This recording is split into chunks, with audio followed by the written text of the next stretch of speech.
The GoPro Hero 5 session came out in 2016, and it is the last session that GoPro made. Why is that? Why is this the camera that I chose to make my primary camera 10 years later?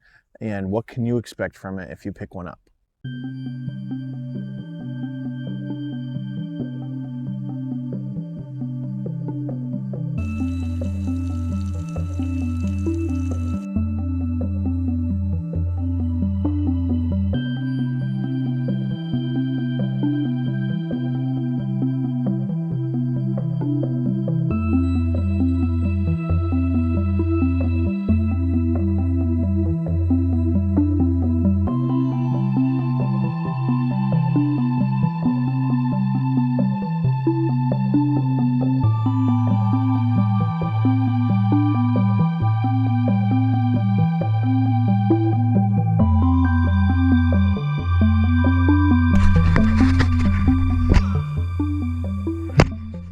Let's go straight into it. The GoPro Hero 5 session is one of two session cameras that GoPro made.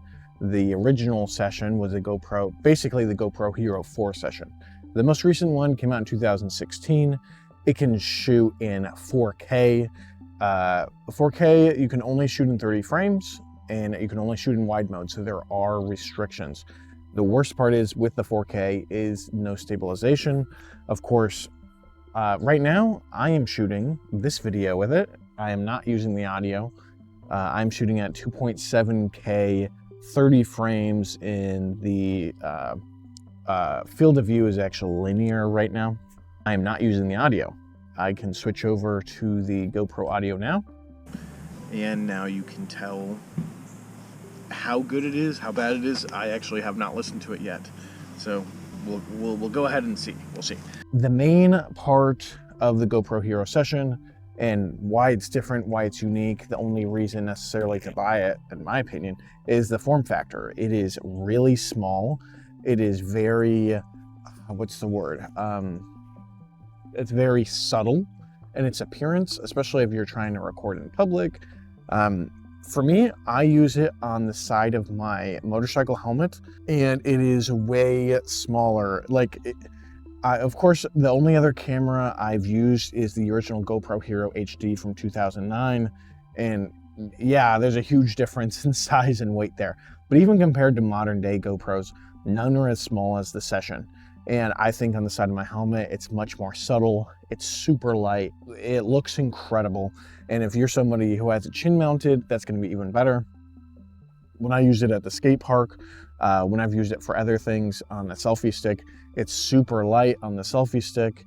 You know, of course you can't beat a 360 camera, but again, the GoPro Hero Session is not $400 or $500. So there are a lot of features. Finally, now GoPro Hero 5 Session, it has stabilization, it has 2.7K, it has 4K.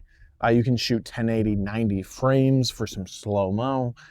And it really gives you a lot. In a 10-year-old camera, it has basically every modern feature you need. I bought this GoPro Hero Session for only $65 on eBay, and I got it that cheap because it did not have the door on the side. So I actually had to use, I'll show a clip of it, I had to use this waterproof case while I didn't have that door because I really didn't want to damage the charging port or the SD port. And of course, with that waterproof case, you don't get any audio with it, right? If you want to see the other features, I recorded an entire video about the features of this. So I made an entire video going through all of the features and testing them, getting my live reaction about learning how to use this camera and what that's like. But yes, typically if you're going to go on eBay and buy one of these, you're going to spend about $100, and that is only worth it for some. A normal GoPro Hero 5 Black you can get for like $60. Most of these are usually about $100. I've seen some as high as $120.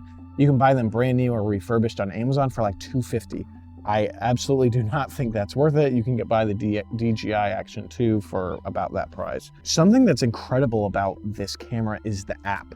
I absolutely love the app when it connects. I'll get to that with the negatives. You can change all of your picture modes. and you can also see, you can see a preview, which is really important.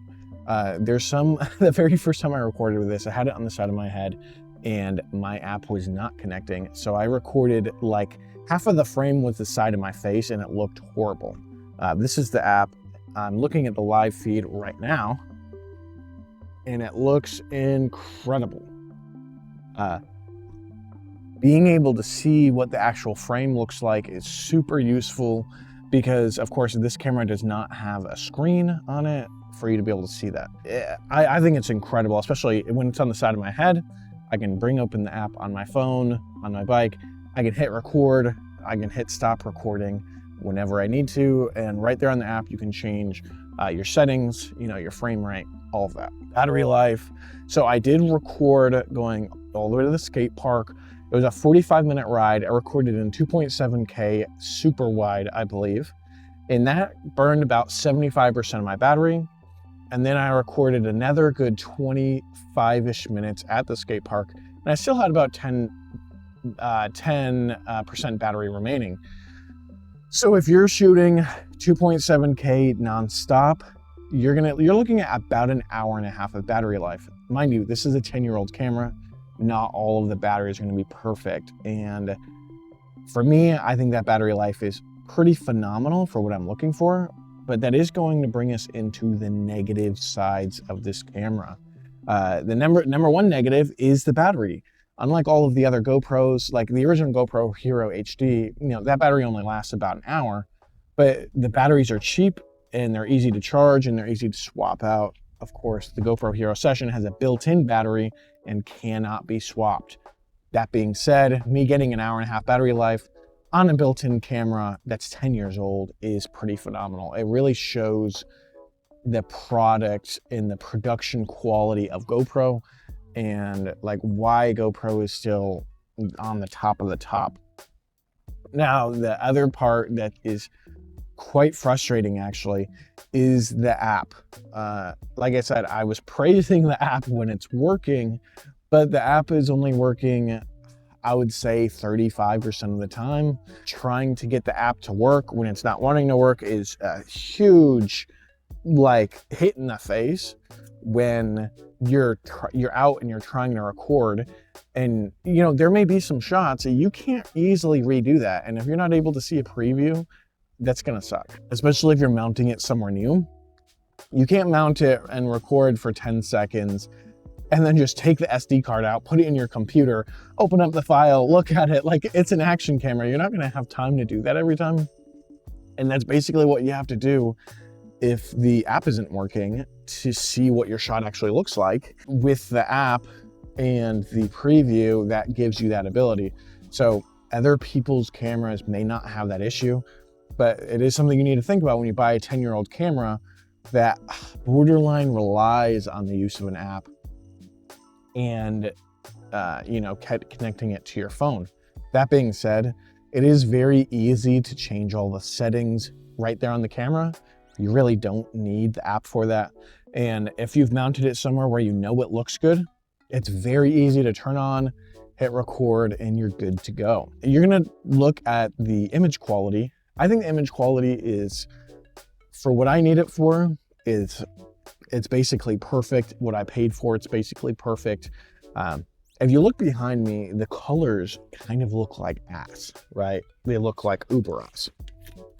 And what I've realized, if you look at the colors on this, colors look pretty darn good. So I came to the realization reviewing some of the footage. So I was reviewing some of the footage of me testing it, and the colors looked like crap. And I tried to color grade it in post. It still looked like crap. In those same clips, my GoPro Hero HD, it was facing towards me. The image looked really, really good. And I was wondering why that is. So I looked at my GoPro Hero Session footage, and I looked at some of the clips that showed my garage. And just today, I looked at some of the footage that showed the gas station. And it's because the roads I'm driving on are just absolutely dull. All of the grass is dead. There's no leaves on the trees, and there's just no color to look at. That is the problem. And I thought that was really funny actually.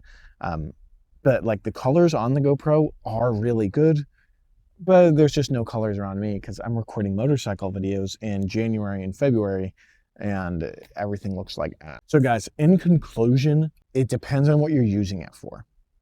For what I'm using this for, it is absolutely perfect. It's probably going to be my main helmet camera for at least a year. The only modern camera that can really compete with this is the DJI Action 2, which I may upgrade to in the future. Oh wow, there's a bluebird. Like I said, I paid $60, but most of these GoPro Hero sessions are going to be around the $100 range. I was willing to pay that, and I do think it's worth it. Modern day GoPros are $400, and I think that's ridiculous. 2016 GoPro Hero Session HD really offers all of the modern features you need. And if you're not trying to shoot something like crazy professional level, high quality, I think this gives you everything you need, especially for on the motorcycle, especially for YouTube. 2.7K or 4K is all you really need. Again, 4K, you can't use stabilization, and I think that's very important for a GoPro. I do have a video where I tested all of the footage and I was like learning how to use it. That is a video that's out on my channel already. So if you want to see more about the camera, go ahead and check that out. If not, guys, thank you for watching. I am going to make more videos on cameras in the future. I mostly make motorcycle videos, and I make a little bit of stuff about YouTube. So thank you guys for watching. I'll see you in the next one.